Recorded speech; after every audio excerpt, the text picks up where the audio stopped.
Asia থেকে Europe, Africa থেকে লাতিন আমেরিকার কমপক্ষে 60টি দেশ গত 1.5 দশকে গণভোটের নামে নিজেদের রাজনৈতিক সংঘাত আর হানাহানি বাড়িয়েছে। জাতীয় ঐক্যমত্য কমিশনও কি বাংলাদেশকে সেই পথে নিয়ে যাওয়ার সুপারিশ করলেন? শেষ পর্যন্ত সরকার সমর্থক বিভিন্ন দলকে 8 মাসে নানা ঘাটের পানি খাইয়ে নিজের তৈরি হাসজনক সংবিধান বাস্তবায়নের স্পষ্ট রূপরেখা হাজির করলেন অধ্যাপক আলী রিয়াজ। প্রমাণ হলো এতদিন আলোচনার নামে যা চলেছে সব ছিল নাটক। বিএনপি সহ বিভিন্ন দলের মতপার্থক্যের কোনোটি জায়গা পায়নি অধ্যাপক রিয়াজের সংবিধানে। গণভোটে যাবে শুধু তার প্রস্তাব, সেগুলোতে হ্যাঁ বা না ভোট দিতে হবে মানুষকে। এতদিন সংলাপের নামে নাটক চালিয়ে তালগাছটি নিজের কাছে রেখে সুপারিশ জমা দিয়েছে টিম আলী রিয়াজ। আর তা পাওয়া মাত্র অতীত মুছে ফেলার পুরনো বাদ্য বাজিয়েছেন প্রধান উপদেষ্টা ডক্টর মোহাম্মদ ইউনূস। কিন্তু নির্বাচনের স্বপ্নের ফানুস উড়ানো বিএনপির মাথায় নতুন করে ভেঙে পড়েছে আকাশ। অধ্যাপক আলী রিয়াজ শুধু হাড়চারু সংবিধানের রেসিপি দেননি, একই সঙ্গে রাষ্ট্রপতি আর সংবিধানকে ছুঁড়ে ফেলে নয়া মোড়কে হাজির করেছেন বিপ্লবী সরকারের পুরনো বাতিল প্রস্তাব। আমাদের বিশ্লেষণ হলো, ডক্টর রিয়াজ ও তার কমিশন যেভাবে গণভোট আর সংবিধান সংশোধনের প্রস্তাব দিয়েছেন তাতে রাজনৈতিক ভয়াবহ সংকট আসন্ন। প্রশ্ন হলো, তথ্য উপদেষ্টা মাহফুজ আলম গত 4 দিন ধরে যে সংঘাতের কথা বলে যাচ্ছেন তারই কি শুরু হলো জাতীয় ঐক্যের নামে ডক্টর রিয়াজের অনক্যের সুপারিশে? বিস্তারিত জানতে চলুন যাওয়া যাক বিশ্লেষণে।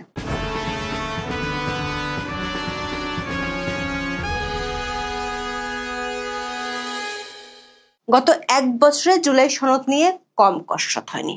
এই জুলাই সনদ নিয়ে কতটা কসরত হয়েছে যে মনে হতে পারে একটা মেঘনা কার্টা করতে না পারলে দেশের নির্বাচন, সরকার, রাজনীতি সব অচল হয়ে যাবে।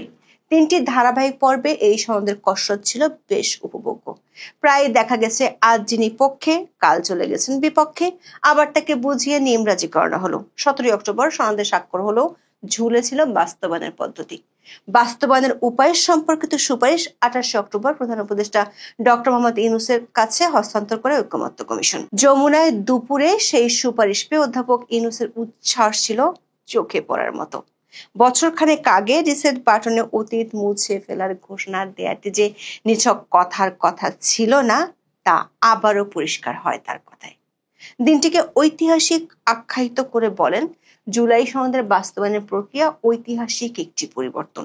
এর ফলে বাংলাদেশ অতীত থেকে মুক্ত হয়ে যাবে। অধ্যাপক ইউনূস কেন এত উচ্ছ্বসিত তা জানা যায় কয়েক ঘন্টার মধ্যে। যমুনায় সুপারিশ দিয়ে দুপুরে ফরেন সার্ভিস একাডেমিতে সংবাদ সম্মেলন করেন ঐক্যমত্য কমিশনের সহসভাপতি অধ্যাপক আলী রিয়াজ। ডক্টর ইউনূসের মনোবাসনার প্রতিফলন ঘটিয়ে এবং জামাত এনসিপির মনোবাঞ্ছা পূরণ করে নিজের হাড়চারু সংবিধান প্রস্তাব বাস্তবায়নের রূপরেখা যমুনায় সমর্পণ করেন অধ্যাপক রিয়াজ। সেই সংবিধান কার্যকরের প্রথম ধাপটি শুরু হবে অধ্যাপক ইউনূসের মাধ্যমে জুলাই সনদ বাস্তবায়নের কথিত সাংবিধানিক আদেশ জারির মাধ্যমে। এরপর আসবে গণভোট, যেখানে উত্থাপিত হবে ডক্টর রিয়াজের লেখা সংবিধানের খসড়া। গণভোটে সেটি অনুমোদন পেলে আগামী জাতীয় নির্বাচনে বিজয়ীরা হুবহু কার্যকর করতে বাধ্য থাকবে। এমনকি নির্দিষ্ট সময়ের মধ্যে আলী রিয়াজের সংবিধান অনুমোদন না করলে স্বয়ংক্রিয়ভাবে কার্যকর হয়ে যাবে। আলী রিয়াজের সুপারিশে বলা হয়, ত্রয়োদশ জাতীয় সংসদ একই সঙ্গে সংবিধান সংস্কার পরিষদ এবং জাতীয় সংসদ হিসেবে কার্যকর হবে। তবে সংবিধান সংস্কার পরিষদ কার্যকর থাকবে 270 দিন। এই সময়ের মধ্যে সংবিধান সংস্কার পরিষদের সদস্যরা জুলাই জাতীয় সনদের বিষয়গুলো সংবিধানে সংযুক্ত করার জন্য প্রয়োজনীয় ব্যবস্থা নেবে। সংবিধান সংস্কার পরিষদের কাজের এখতিয়ারও নির্ধারণ করে দিয়েছে আলী রিয়াজের কমিশন। এতে দেখা যায় পরিষদের হাতে তেমন কোনো ক্ষমতাই থাকবে না, বরং তাদের কাজ হবে কেরানির মতো।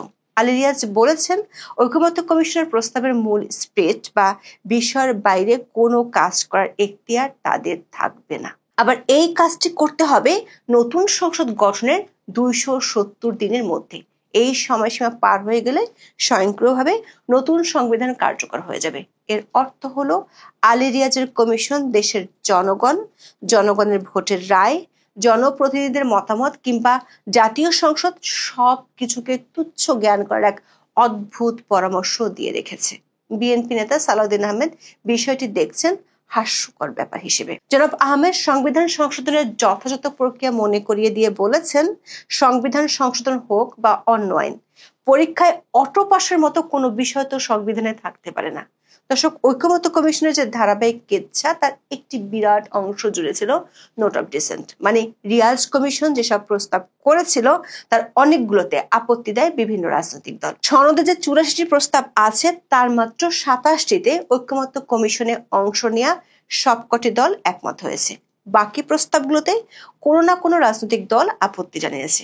সেগুলো সংকলিত করেই তৈরি করা হয় জুলাই সনদ। তাতে বিএনপি সহ প্রায় সব দল সই করেছে। বিএনপি সহ বেশিরভাগ দলের দাবি ছিল এই নোট অফ ডিসেন্ট গুলো সনদে থাকতে হবে। তবে শেষ মুহূর্তের দৃশ্যে দেখা যাচ্ছে সেসব দ্বিমত যমুনার জলে ভাসিয়ে দিয়েছেন ডক্টর রিয়াজ। চূড়ান্ত সুপারিশে নোট অফ ডিসেন্টের কোনো অস্তিত্বই নেই। অর্থাৎ আলী রিয়াজের মূল প্রস্তাবগুলোই অনুমোদনের জন্য যাবে গণভোটে। সেখানে অনুমোদন হলে জাতীয় নির্বাচনে বিজয়ী হলেও বিএনপিকে সে অনুযায়ী সংবিধান প্রণয়ন করতে হবে। দর্শকের অর্থ হলো 8 মাস ধরে আলোচনার নামে চলা নাটক পুরোটা ভেস্তে দিয়ে নিজের প্রস্তাবকে গণভোটে পাঠাচ্ছেন রিয়াজ কমিশন। রাজনৈতিক দলগুলোর মতামতের কোনো মূল্যই আর থাকছে না। যেটাকে সহজ বাংলায় বলা যায়, বিচার মানি তাল গাছ কিন্তু আমার। প্রশ্ন হলো, তাহলে এতদিন কেন সরকার অনুমোদিত 32টি রাজনৈতিক দলকে নিয়ে সংলাপের তামাশা করা হলো? কেন রাষ্ট্রের অর্থের অপচয় করা হলো? অবশ্য শুধু বিএনপির প্রস্তাব কিংবা বিএনপিকেই নয়, অধ্যাপক রিয়াজের কমিশন পুরো সংবিধানকেই ছুঁড়ে ফেলতে চান। তার জন্য তিনি পরামর্শ দিয়েছেন ঘোড়া ডিঙিয়ে ঘাস খাওয়ার। মানে রাষ্ট্রপতিকে ছুঁড়ে ফেলে ডক্টর ইউনূসকে অসীম ক্ষমতাধর করার বন্দোবস্ত পাকা করা হয়েছে। এনসিপি সুরে সুর মিলিয়ে আলী রিয়াজ জানান জুলাই সনদ বাস্তবায়নের আদেশ জারি করবেন অধ্যাপক ইউনূস। সেজন্য বিদ্যমান সংবিধানের অধীনে ডক্টর ইউনূস শপথ নিলেও এখন সেসব ভুলে যাওয়ার পরামর্শ দিচ্ছেন যুক্তরাষ্ট্র থেকে উড়ে আসা এই অধ্যাপক। জুলাই সনদের আদেশটিকে সাংবিধানিক দাবি করে তিনি বলেন, এই আদেশটি সরকারের পক্ষ থেকে দেওয়া হবে এবং এটার একটি সুস্পষ্ট সুনির্দিষ্ট বিষয় আছে। তার দাবি, দেশ এখন যে অবস্থায় আছে সেটা এক ধরনের স্টেট অফ এক্সেপশন। সবকিছুই পুরনো বাক্সে ঢোকানো যাবে না, কিছু কিছু জিনিস সম্ভবত বাক্সের বাইরেও থাকবে। প্রশ্ন হলো, কোনটিকে বাক্সে রাখতে হবে আর কোনটিকে রাখা যাবে না তা কিভাবে ঠিক করছেন অধ্যাপক আলী রিয়াজ? নাকি তিনি যেটি বলবেন সেটি এখনকার বাংলাদেশের আইন ও সংবিধান হিসেবে নাগরিকদের মেনে নিতে হবে? অন্তর্বর্তী সরকারের সাংবিধানিক ভিত্তি যদি জুলাই অভ্যুত্থান হয়ে থাকে, তাহলে এতদিন রাষ্ট্রপতি জারি করা অধ্যাদেশগুলোর কি হবে? ডক্টর ইউনূস ও তার উপদেষ্টা পরিষদের শপথেরই বা কি হবে? এই সরকার অস্তিত্ব এমনকি আলী রিয়াজের কমিশনের কি হবে? নাকি ইচ্ছা মতো যা খুশি সেটা করে যাওয়াই এখনকার সংবিধানের বিধান? সবচেয়ে বড় প্রশ্ন হলো, ত্রয়োদশ জাতীয় সংসদ নির্বাচন কিভাবে বর্তমান সংবিধানের অধীনে হবে? দর্শক, আমাদের বিশ্লেষণ হলো, অধ্যাপক রিয়াজ যেভাবে কায়ের জোরে জুলাই সনদ বাস্তবায়ন করতে চাচ্ছেন তাদের রাজনৈতিক সংকট বাড়বে। বিশ্বের বিভিন্ন দেশের সাম্প্রতিক কিছু অভিজ্ঞতা বলে, সংবিধান সংশোধন প্রশ্নে গণভোট এক বিপজ্জনক অস্ত্র হয়ে দেখা দিতে পারে। আফ্রিকা থেকে ইউরোপ, লাতিন আমেরিকা থেকে এশিয়া, সবখানে এমন উদাহরণ গত কয়েক বছরের মধ্যে দেখা গেছে। 2010 সালে কেনিয়ায় নতুন সংবিধান প্রণয়ন নিয়ে গণভোটের জাতিগত বিভাজন বেড়ে গিয়েছিল, বাধিয়েছিল রাজনৈতিক সংঘাত। বাংলাদেশেও সে লক্ষণ দেখা যাচ্ছে কিনা তার ইঙ্গিত পাওয়া যায় তথ্য উপদেষ্টা মাহফুজ আলমের কথায়। উপদেষ্টা মাহফুজ আলম গত 4 দিনে 2 বার বলেছেন দেশ রাজনৈতিক সংঘাতের দিকে যাচ্ছে। 28 অক্টোবর রাজধানীর গুলশানে এক অনুষ্ঠানে তিনি আশঙ্কা করেছেন দেশে আবারও 1/11 ফিরে আসার মতো পরিবেশ তৈরি হতে পারে। এর আগে 25 অক্টোবর রাজধানীর সেগুনবাগিচায় আরেকটি অনুষ্ঠানে তিনি বলেছিলেন রাজনৈতিক দলগুলোর সংঘাতের জন্য মুখিয়ে আছে। তিনি জোর দিয়ে বলেছেন, আপনারা অবশ্যই এটা অল্প কয়েক মাসের মধ্যে দেখতে পাবেন। উপদেষ্টা মাহফুজ আলম আশঙ্কা করেছেন যদি এটার সঙ্গে ধর্মীয় দৃষ্টিকোণ যুক্ত হয় তাহলে বাংলাদেশের পরিস্থিতি আরো খারাপ হবে। দর্শক, বিশ্বে গণভোটের মাধ্যমে সংবিধান পরিবর্তনের ভয়াবহ আরো উদাহরণ আছে।